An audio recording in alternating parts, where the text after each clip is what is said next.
for me? Thank you.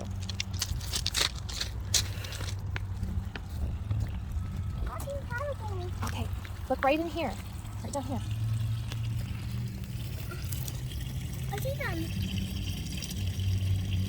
Some of them are in there. Some of them are in that duck thing. That's right, they're living in there. They're eating all the algae. And what's the algae? That green stuff is the algae. Yeah. It's like food for fish and different animals that live in the water. Yeah. Look at all those little tadpoles swimming around. Yeah. There's probably hundreds. Do you know what a tadpole is? Sometimes. Trying to get through that tadpole. That tadpole is just sleeping right there. Yeah. And can you find the frog? Can't see it. Okay, look all around the edge of the pond and see if you can find one. If you look directly on the other side of the pond by the waterfall, and then to the right of the waterfall over here, there's a frog on the rock. Do you see him? Look at my phone so you can see it. See it right there? See this?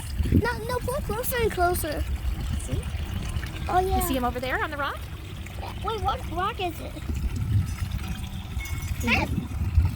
He's moving. He moved a little bit. Froggy, froggy. Frog, froggy, froggy.